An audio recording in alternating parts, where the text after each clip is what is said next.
Hey guys, welcome back to my channel. In this video, I wanted to do something a little different and share a bit about myself for anybody who might be interested. I guess first off, I started this channel at the end of December of 2024. It's now February 2025, and I guess I'm kind of baffled by how I've gotten to 1,000 subscribers. I did not expect that to happen so quickly, so I was thinking it would be like a few months kind of thing, or even longer than that. So I just first off, I guess, wanted to say thank you so much to everybody who's subscribing, and thank you for all the comments I'm getting, lots of kind comments and just tons of information that's helpful and interesting, and all the recommendations too. It's been really awesome. So thank you guys for all the support.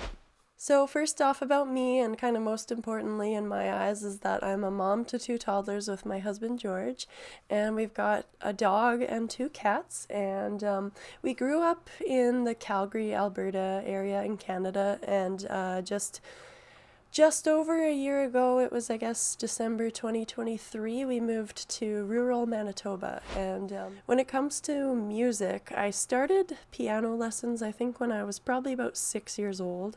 I think I was in grade 1 in school. And then I think I was about 9 years old when I started voice lessons. And kind of all through going through school, I was doing voice and piano lessons, and I did Royal Conservatory of Music examinations on a yearly basis. By the time I stopped, which was probably pretty much at the end of high school for me, I left off at grade 10 for voice in Royal Conservatory and grade 8 with piano. And I kind of always found that voice was easier for me. Piano, I always struggled a bit when it came to learning new songs, and I've always been kind of slow when it comes to sight reading. So I guess voice just always felt a little bit more natural to me, and I enjoyed it more because of that too. So I definitely went a little further with that, and in my last few years going through high school, I was quite focused on voice, where I was doing lots of competitions, and I started teaching voice and piano lessons too while I was in high school, and I did that for a few years. To be honest, especially when I was younger at that time, I didn't really find that it was like my strong suit. I think I was a pretty shy person growing up, and I didn't have much self-confidence, and I think that made it hard for me to feel like I could handle like dealing with parents. I don't know, but so I have kind of continued with teaching on and off here and there. When we moved to Manitoba, I started teaching a little bit of music lessons again.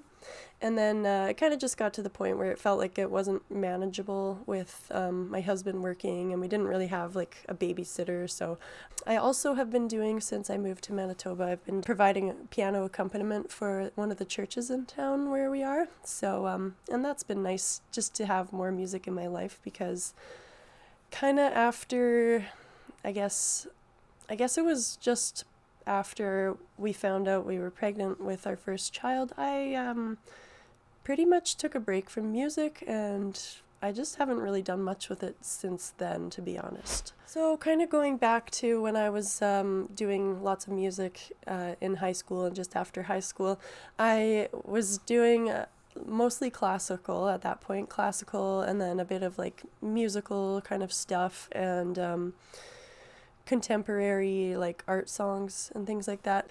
So along with English, I've sang songs in French, German, and Italian. I'm definitely not fluent in any of those. So with that, I definitely have a love for classical music.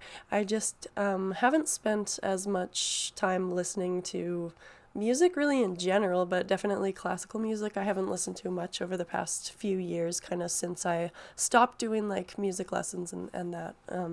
But when it came to favorites, I think for singing, or at least some of my favorites for singing were Schubert songs, and then for piano, some of my favorites were Mendelssohn and Chopin. So when I was taking voice lessons in my last few years there, my singing teacher, she was really trying to encourage me to pursue education in music and like vocal performance. And, she was suggesting a bunch of different schools I could go for that she specifically recommended. And I was interested to some degree, but I think that I let kind of family pressures to do something a little, I guess, more like secure get in my way, along with my own fear of like leaving home. At that point, I was already dating my now husband, George, so I didn't want to like have to go far away and be away at school for a few years and be away from him. And so what I ended up doing was just working for a while to try and figure out what I wanted to do with my life. And I ended up getting an office job, so then I pretty much, I guess that led me to going to school for a business diploma, and so that's what I did. I was doing a online diploma at through a college while I was working, and I had a couple different office jobs, and then by the time I got pregnant with my first and went on maternity leave, basically since then I've been just a stay-at-home mom. And that's partly the reason that we moved away from Calgary, is Calgary was just getting so expensive and unrealistic for us to be able to survive on one salary. And it was ultimately our goal for me to be able to stay home with the kids. So that's kind of why we moved to a small town where things are obviously, understandably, I guess, a lot less expensive than the big city. So since I was a teenager, I enjoyed trying to write my own music, and I've got tons of songs that I've written, and a lot of them are just like half done. But after, while I was, I guess, in the few months before I got pregnant with my first child, I was trying to get myself out there a bit more with like my own personal stuff like that. And so I did some performances. A lot of them were just online because I think it was already COVID happening at that time. So I did a few online performances, and I was trying to do like regular YouTube videos of me singing and playing. And pretty much once after we got pregnant with our first, then I pretty much felt like I just needed to focus on family and financials. And so I kind of just set music aside, and I haven't really done a lot with music at all since then, until moving to Manitoba and starting to do like piano accompaniment and teaching a little bit more. And so doing a music reaction channel is something that my husband had been suggesting I do probably for the last couple of years now, and it took me this long to take his advice. And I'm glad that I have, because it's been really cool to be learning about new artists and songs that I've never heard before, discovering things that are new to me, and bringing more music back into my life again. Because another thing too is like with streaming services and things, we don't pay for any of those right now. We haven't had like streaming subscriptions for like YouTube Music or Spotify for a few years now, and that's kind of, I feel like that's kind of taken away from my how much I listen to music on like a daily basis. Like I listen to way less music than I used to just on a regular basis. And so it's been really exciting to be discovering some new music, some different types of music, things that I definitely would have listened to if I had been out there checking things out and been aware of them, I guess. So when it comes to my own influence and interest in like genres and artists, definitely what my parents listened to when I was growing up had a bit of influence on me. And so things like the Beatles and Alison Krauss, and just I developed a general interest in like older music, I guess. But being a girl from the 90s, I definitely, like probably most girls at that time, I really liked Britney Spears at the time and the Spice Girls and things like that. And I don't know, I think also like a lot of millennials these days, I kind of go through a nostalgic kick every now and then, and I want to listen to some of that stuff from when I was a kid. And but I guess it was while I was probably in elementary school that I started listening to Coldplay a lot. I really started to like Coldplay and The Killers. Red Hot Chili Peppers was one of my favorites for a while. Evanescence was a big favorite for a while. And, I think it was just really cool for me to find a band where it was like a female singer. And yeah, that was just totally my jam for a while there.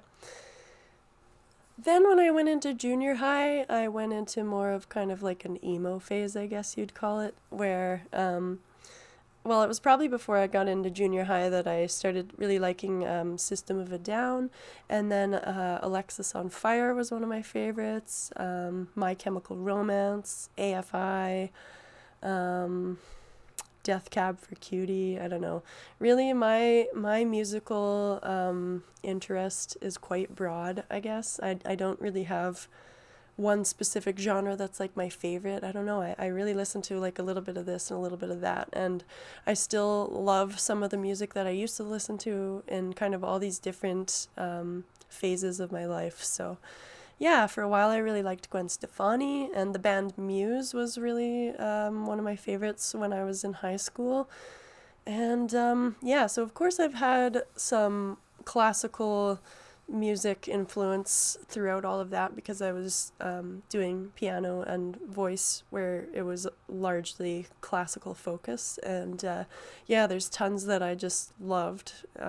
But again, I haven't listened to much of that lately. So I would like to get back more into classical music too. And so if anybody's even watching at this point, let me know if you would be interested in any like classical music reactions or like, I don't know, there's a lot that I could get back into there. So, and then kind of after high school or maybe late high school, I started to really like George and I actually started to listen to a lot of oldies, and Elvis became one of my favorites. And not like his. There were songs that I felt like were the typical ones that I would hear as a kid where I wasn't interested in, like Jailhouse Rock and like Blue Suede Shoes. That wasn't really what I was interested in. More like Surrender and It's Now or Never and Don't and The Girl of My Best Friend, Fountain of Love. Yeah, I don't know. There's lots. I think there's still lots more I could list off, but I started to find that when I would sing along, it just seemed to suit my voice pretty well if I would sing like an octave above what Elvis was singing. And he kind of, I feel like singing along to Elvis for some reason, it kind of helped me like unlock a different sound to my voice. And I haven't really figured out what you even call it. I don't think it's vibrato, but it's like somebody who I could say as an example of it, or I hear it sometimes, is the singer from Janabi, where he, it just sounds like when he's really got this passion in his voice, where it's like almost a vibrato, like that kind of vibrating sound, but quite fast and quite like faint, where it's not quite vibrato. So I don't know if there is a term for that I just don't know of. But yeah, being that it's been so long since I've done music lessons and really kept up with that stuff, like most of my music theory and terminology is kind of gone. I need to refresh my memory on a lot of that stuff. So, and I've also kind of for a long time had a love for just like more mellow kind of singer-songwriter type stuff, like Regina Spektor and Sarah Bareilles and, well, Florence and the Machine, I guess you would call more like pop rock or something. But that's another kind of favorite of mine where I went through a phase of listening to a lot of Florence and the Machine. And yeah, so like I said, I've just got a pretty broad range of what I like. But I think mostly it's just that I love a good melody, I love a good chord progression, and I definitely tend to focus, at least initially, mostly on the sound of the music rather than like lyrics. And that's somewhere where my husband and I feel like differ, which makes it interesting because he definitely focuses a lot on lyrics and like the meaning of a song, and I would have to say probably that most of his favorite songs are more for those kind of reasons, whereas mine would be more because of the melody. I might find a song that I just love the sound of it, and then I really think about the lyrics and I think, oh, wow, the lyrics are kind of dumb, or like I don't even really understand it or whatever, but just love the music. So I guess that's pretty much it in a nutshell for me. If you've made it this far, thank you for sticking around. And please let me know in the comments if you have any questions, or yeah, if there's anything else you'd like to see with my channel. Also, just any feedback in general, if there's anything that you think I could improve on or do differently, make sure to let me know. I absolutely appreciate like the positive feedback for sure, but obviously I'm still pretty new to this, and I would definitely benefit from some helpful feedback, whether it be more critical or whatever. So yeah, it's been really great to be doing song reactions, to be learning new songs, discovering new songs that I haven't heard before, and artists that I haven't heard before, and it's really cool to get to kind of share that with other people too. And you know, I get to the point where I almost have a hard time setting like a priority list of like which songs I'm going to react to next, because if I feel eager to hear everything. You know, it's like it can't come soon enough for me to check new things out. So, well, if you like this video, please give it a thumbs up. Make sure that you subscribe to my channel if you haven't already, and hit that notification bell so that you never miss one of my future videos. Thank you guys for watching.